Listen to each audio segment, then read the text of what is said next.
turn to studying a new topic, learning something new, and then doing the research to learn about it, we will inevitably bring along a theoretical framework for that task. We bring convictions and assumptions about knowledge itself and about the process of human knowing.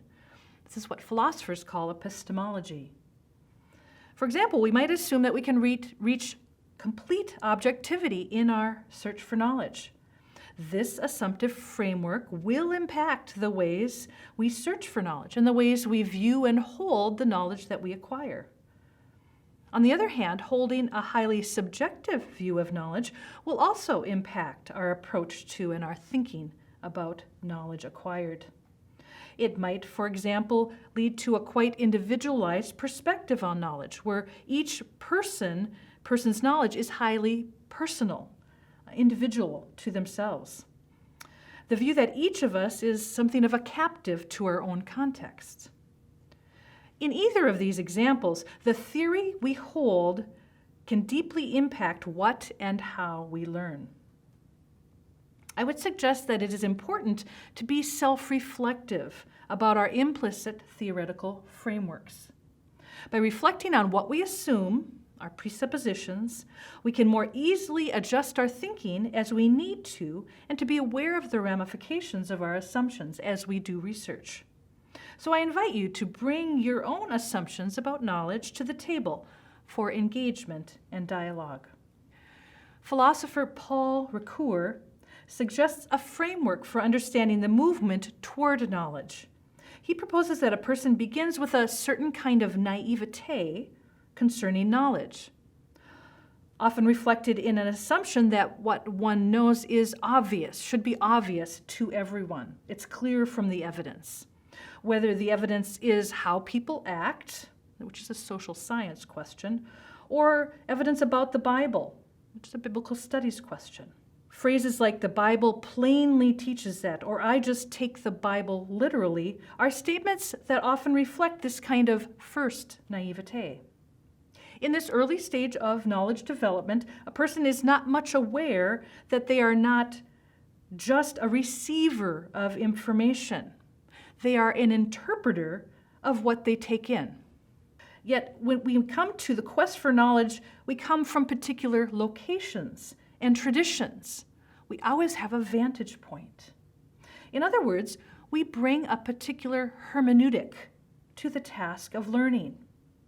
And as New Testament scholar Paul Ricoeur suggests, the question becomes whether that hermeneutic that we have implicitly is to be the object of deliberate theological reflection, or whether it is to be assumed and allowed to operate without the benefit of theological clarification. To the equation involving the initial naivete, Paul Ricoeur introduces the concept of distanciation. Distanciation is the experience of distance brought on by an increased awareness of difference between a person and what they are studying and interpreting. Like a gap begins to grow between person, interpreter, and what's being interpreted. Although differentiation can be a bit disorienting, it presses for the interpreter to understand what is being interpreted on its own terms, to a greater extent than was previously the case. Distanciation can happen when we immerse ourselves in a new context and we see that our way of interpreting a part of life is not the norm in that context. Distanciation can happen when we do research and find that our initial hypothesis of a topic seems to be negated by what others have discovered. Distanciation can also happen as we move into academic study of topics we had previously experienced in more ordinary kinds of contexts, through the lens of a layperson. I teach hermeneutics as a first course for Bethel Seminary master level students. Many of these students have not much considered studying the books of the Bible on their own terms, in their original context, from the perspective of communication between the biblical author and that first audience. Doing this kind of interpretation tends to provide moments of distanciation for these new students. This was my own experience as I started seminary and then later on in my doctoral work. I was introduced to a different frame of reference, a different way of viewing things that were familiar to me. And though it was crucial for my growth in knowledge, it was quite disorienting. Thankfully, Ricoeur's framework doesn't end with distanciation. He speaks of another movement. This one from distanciation to what he calls the Second Naivete. This is a return from distance to proximity, yet with an ongoing awareness of what has been gained from that experience of distance. In the Second Naivete, the interpreter, now keenly aware of their own interpretive stance or location, can appropriate their newly gained knowledge. Disorientation leads to reorientation, to borrow from the vocabulary of Old Testament scholar Walter Brueggemann. This is Ricoeur's proposed dialectic, the holding of two things in tension. He takes distanciation and appropriation, which is this application of knowledge, and holds them in this lovely balance, with appropriation being the ultimate goal of what we are up to. So what does this paradigm, a philosophical paradigm, offer to our thinking about epistemology, the nature of human knowledge and how we come to know? First of all, Ricoeur's framework helps us to avoid the extremes of positivism and phenomenalism. Positivism claims that there is a reality to know and that we can know it objectively. Phenomenalism suggests that our reality equates to our experience of it. What we experience is the only reality there is. Between these two extremes, we can strike a position that acknowledges that our knowing is always from a particular perspective that does impact how we frame and view knowledge.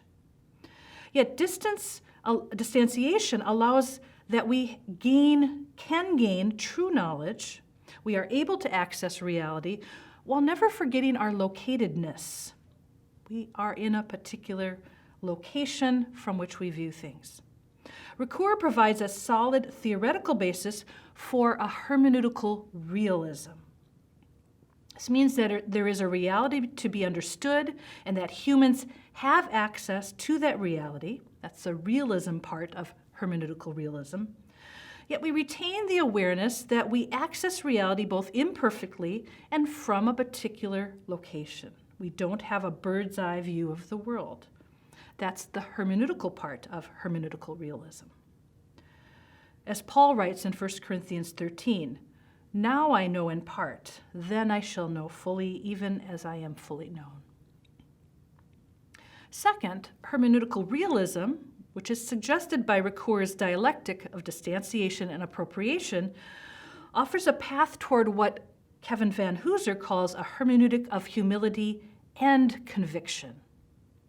Because there is the possibility of authentic knowledge, we can move ahead with our learning and our research with conviction and even confidence. Yet because of the awareness of our locatedness, we do this with humility. We research with humility. And this humility tends to draw us more deeply into authentic conversation with others who often see things differently than we do. Taking on the posture of a learner in these conversations will allow us to see our own blind spots and gain help for filling in the gaps that come from our vantage point. I would suggest as well that this moves us toward a more relational and dialogical way of knowing. Pressing toward greater hermeneutical awareness can be a significantly formative process, particularly when pursued relationally in conversation with diverse others.